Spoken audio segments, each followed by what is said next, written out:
अमरकंटक की धन धरती को नमन करते हुए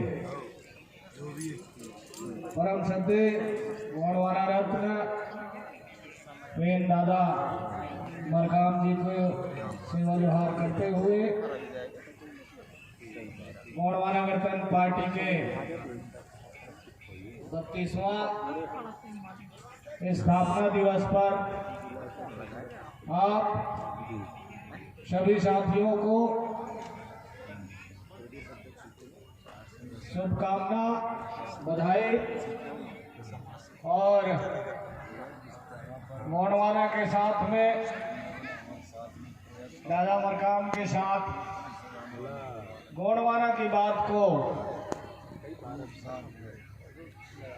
देश के सबसे बड़े पंचायत संसद में गोंडवाना की बात को रखने वाले स्वर्गीय दादा शरद यादव जी को पुष्पांजलि अर्पित करते हुए, श्रद्धांजलि अर्पित करते हुए, साथियों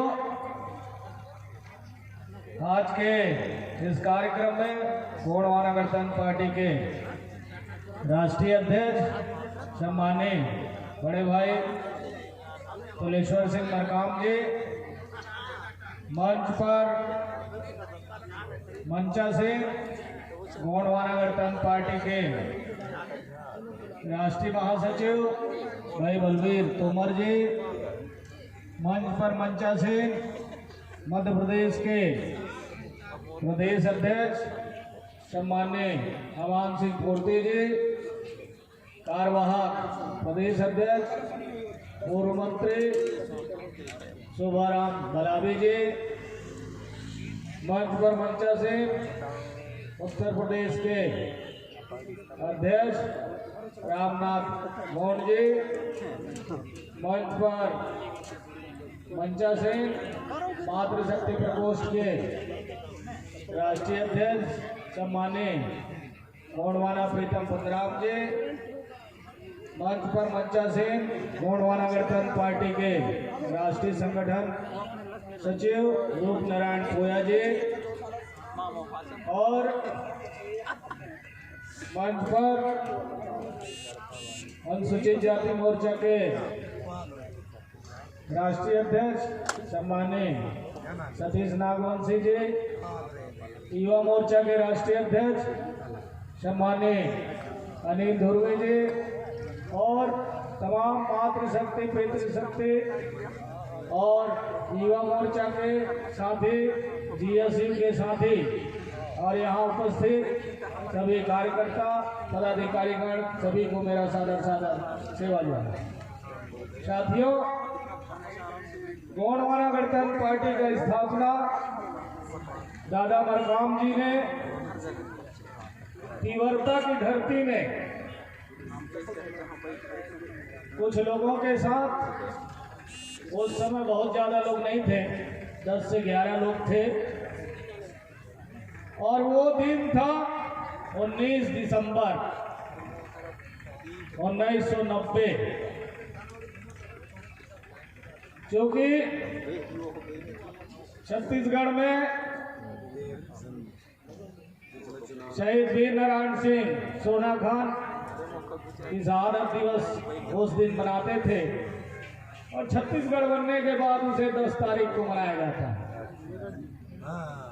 तो 19 दिसंबर 1990 को दादा ने गोंडवाना गणतंत्र पार्टी की नींव रखी और प्रस्ताव बना करके निर्वाचन आयोग दिल्ली को भेजा गया और निर्वाचन आयोग दिल्ली से गोंडवाना गणतंत्र पार्टी रजिस्टर्ड होके आज के दिन 13 जनवरी 1991 को गोंडवाना गणतंत्र पार्टी पूरा देश में पुकारशील हो गया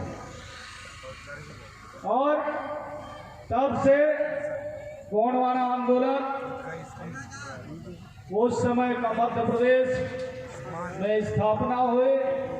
आज मध्य प्रदेश से छत्तीसगढ़ अलग हो गया और उसके बाद उसी समय यानी फिर महाराष्ट्र में मध्य प्रदेश के बाद महाराष्ट्र पहुंची और महाराष्ट्र में भी सबसे पहले गोंडवाना गणतंत्र पार्टी का विधायक दादा मरकाम जी ही बने। वो भी 1996 में, वैसे 94 के चुनाव में दूसरा पोजीशन था दादा मरकाम जी का। पार्टी बनने के बाद जब चुनाव हुआ आम चुनाव 94 में, तो दादाजी दूसरे पोजीशन में रहे और 2 साल बाद फिर उपचुनाव हुआ, उसमें दादाजी भारी बहुमत से चुनाव जीते, सामने वालों का सबका जमानत जब्त हो गया था।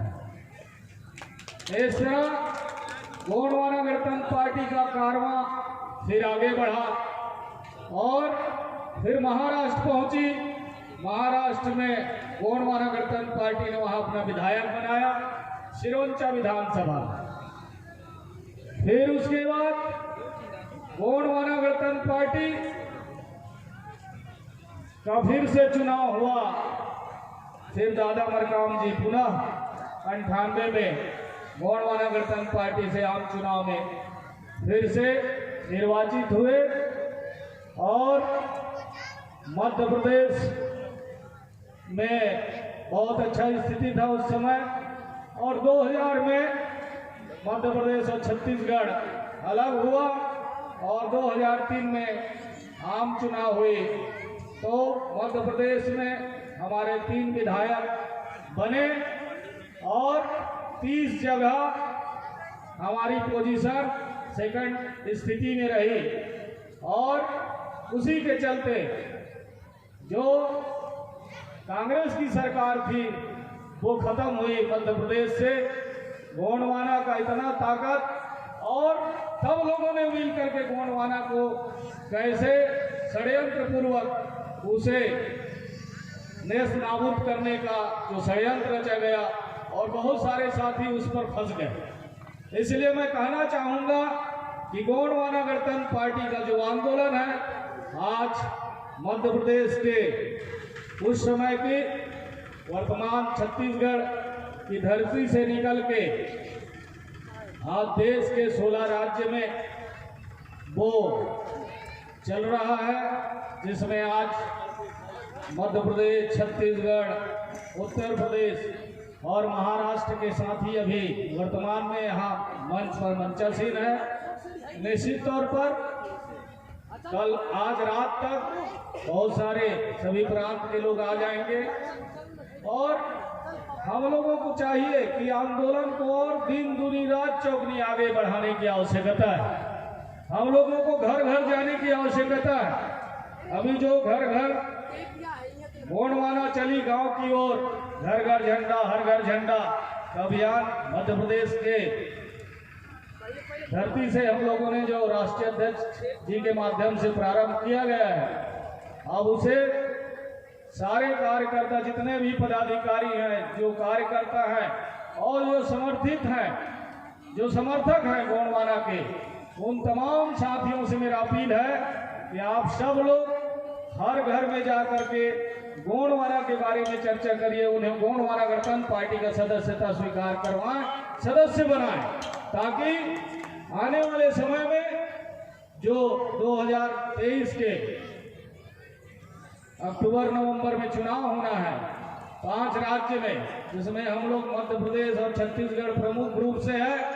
और हमारा तो आज गोंडवाना गणतंत्र पार्टी का लक्ष्य है कि हम लोग मध्य प्रदेश और छत्तीसगढ़ में आदिवासी मुख्यमंत्री को लेकर के आंदोलन करेंगे, क्योंकि जब से देश में पूरा देश का इतिहास देख लीजिए, हमारी संख्या सबसे ज्यादा होने के बाद भी आज हमारा मुख्यमंत्री क्यों नहीं बनता?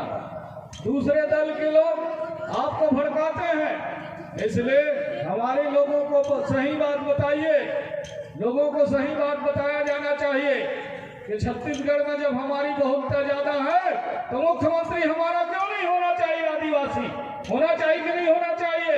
इस बात को कहना पड़ेगा। जब हम लोगों की संख्या, आदिवासियों की संख्या मध्य प्रदेश में सबसे ज्यादा है, तब आदिवासियों का मुख्यमंत्री बने तो आदिवासी मुख्यमंत्री कौन बनाएगा? बहुत सारी बातें आती है, लोग बताते हैं आदिवासी मुख्यमंत्री हम बना लेंगे। कोई कांग्रेसी कह देता है, कोई भाजपाई कह देता है, लेकिन कोई झूठ है साथियों, ये कभी आपको मुख्यमंत्री नहीं बनने देंगे। पुराना इतिहास उठा करके देखिए, पुराना इतिहास उठा करके देखिए, ये कभी नहीं चाहे आपको मुख्यमंत्री बनाना।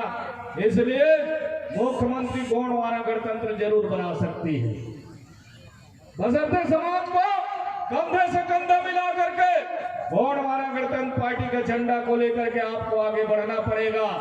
निश्चित तौर पर बगल में देख लीजिए, झारखंड मुक्ति मोर्चा है, वहां लोगों ने संगठित होकर के, समाज के लोगों ने उनका साथ दिया, आज वहां उनकी मुख्यमंत्री है। आदिवासी मुख्यमंत्री है कि नहीं है? तो हम लोग भी दोनों प्रदेश में 2023 में हमारा लक्ष्य है कि गोंडवाना का मुख्यमंत्री यानी आदिवासी मुख्यमंत्री बनना चाहिए।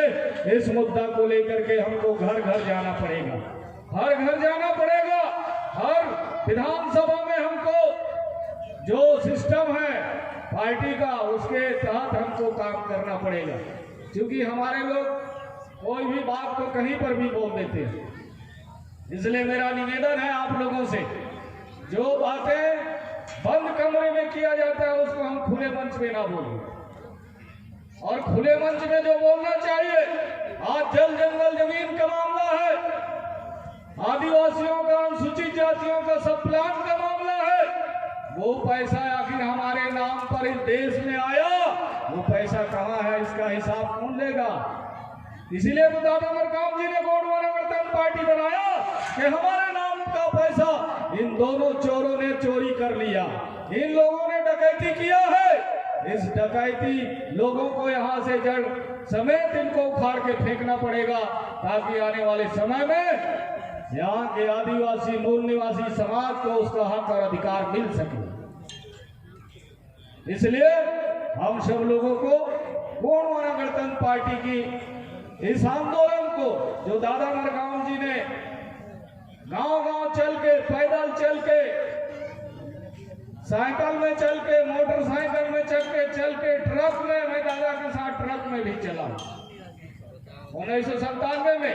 मुझे याद है कि मैं दादा के साथ जब से चला हूं, मैं देख रहा हूं, दादा के साथ हम लोग पैदल चलते थे, उसके साथ हम ट्रक में भी गए हैं, मोटरसाइकिल में भी गए हैं, बस में भी गए हैं, और ट्रेन के जनरल कोच में भी बैठ के दादा मरकाम के साथ खड़े खड़े भी हम लोग यात्रा किए हैं साथियों। वो तब जाकर के आज ये दिख रहा है, गोंडवाना के लोग आज दिख रहा है कि आपका हक और अधिकार को कैसे मिल सकता है। तो उसके लिए दादा मरकाम जी ने आपको गोंडवाना गणतंत्र पार्टी का एक प्लेटफॉर्म दिया है, जिसके माध्यम से हम अपनी जल जंगल जमीन अपने हक और अधिकार की लड़ाई को लड़ सकते हैं और उसे प्राप्त भी कर सकते हैं, उसे प्राप्त भी कर सकते हैं। और इतना बड़ा मंच आपको दिया, इस मंच में आप कदम से कदम मिला करके, संगठित होकर के, निष्ठावान कार्यकर्ता बन के, जो निष्ठावान होता है उसे राष्ट्रीय अध्यक्ष भी सम्मान करते हैं।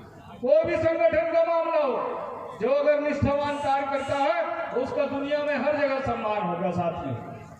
चमचागिरी करने की आवश्यकता नहीं है, आप निष्ठावान बन करके आंदोलन को आगे बढ़ाने का काम करें। निश्चित तौर पर यह आंदोलन दिन दुनी रात चौगनी आगे विकास होगा। और अभी तो मध्य प्रदेश में आपका त्रिस्तरीय पंचायत राज चुनाव में अच्छा परिणाम आया है, और उस परिणाम को बनाए रखने के लिए हम लोगों को मेहनत करना पड़ेगा।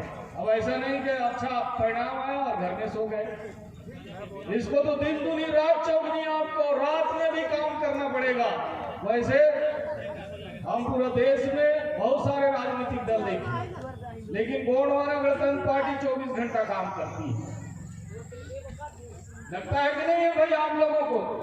रात में भी गोंडवाना गणतंत्र पार्टी का काम हो रहा है, दिन में भी काम हो रहा है। तो कहीं न कहीं हम लोग चूक कर रहे हैं। उस चूक को समझने की आवश्यकता है। कहां पर हम चूक कर रहे हैं उसको समझने की आवश्यकता है, और उसमें समय रहते सुधार करके हमको गोंडवाना गणतंत्र पार्टी को आगे बढ़ाने की आवश्यकता है। तब जा करके जो जल जंगल जमीन खनिज संपदा और अरबों खरबों रुपए हमारे नाम से विश्व बैंक से लाए, हमारे शिक्षा के नाम पर, हमारे स्वास्थ्य के नाम पर, हमारे रोजी और रोजगार के लिए, उन तमाम पैसा को हम लोग पुनः जब सदन में जाएंगे तो सदन में उस बात को उठा सकते। और अगर न्यायपालिका के माध्यम से हमारे अभी बहुत सारे साथी जो विधि सलाहकार हैं, कानूनी सलाहकार हैं, इनके माध्यम से हम याचिका लगा करके, जनहित याचिका लगा करके उन तमाम चीज को सरकार को कटघरे में हम लोग खड़ा कर सकते हैं। निश्चित तौर पर सरकार ढिंढोरा पीट रही है। मध्य प्रदेश और छत्तीसगढ़ की बात बता दो। छत्तीसगढ़ में जो सरकार है वो पेशा कानून की बात करती है। 8 अगस्त को और 9 अगस्त को शुरुआत हो गया, वहां नियम बना करके उसको लागू कर दिया गया। और 15 नवंबर को आपके यहाँ शहडोल से शुरुआत हुआ मध्य प्रदेश में, लेकिन आपको हक और अधिकार नहीं मिल पा रहा। दोनों जगह नहीं मिल पा रहा है। कहीं खदान पर आपका हिस्सेदारी नहीं, कोई वन संपदा पर आपका कोई हिस्सेदारी नहीं, जल जंगल जमीन और खनिज संपदा पर अगर 5वीं अनुसूची क्षेत्र है, हम जहां खड़े हैं पूरा 5वीं अनुसूची क्षेत्र है। आपकी धर्म संस्कृति भाषा ये तमाम चीज का संरक्षण होना चाहिए, लेकिन सरकार कहीं संरक्षण नहीं कर रही है। इन तमाम मुद्दा को लेकर के हम लोगों को गोंडवाना गणतंत्र पार्टी के इस नारा को बुलंद करते हुए, इस आंदोलन को आगे बढ़ाते हुए हम सब लोगों को कंधे से कंधा मिला करके, कदम से कदम मिला करके सब लोगों को आगे काम करने की आवश्यकता है। और बाकी जो बातें हैं हम लोग बैठ करके उस पर फैसला करेंगे। बहुत जल्दी हम लोग राष्ट्रीय कोर कमेटी का बैठक हम लोग लेने वाले हैं। उसमें मध्य प्रदेश और छत्तीसगढ़ में हमारी जो रणनीति है, उस रणनीति के तहत किस तरह हम लोगों को चुनाव लड़ना है, आगे क्या कार्यक्रम, कौन से कार्यक्रम का आयोजन करना है, उन तमाम मुद्दों पर आप सब लोगों को विधिवत आपको पत्र के माध्यम से प्रेषित किया जाएगा। बस इन्हीं शब्दों के साथ पुनः दादा मरकाम जी को सेवा जोहार करते हुए गोंडवाना गणतंत्र पार्टी जिंदाबाद जिंदाबाद, गोंडवाना गणतंत्र पार्टी जिंदाबाद जिंदाबाद। इन्हीं शब्दों के साथ मैं अपनी गाड़ी को विराम देता हूँ और पुनः आप सब लोगों को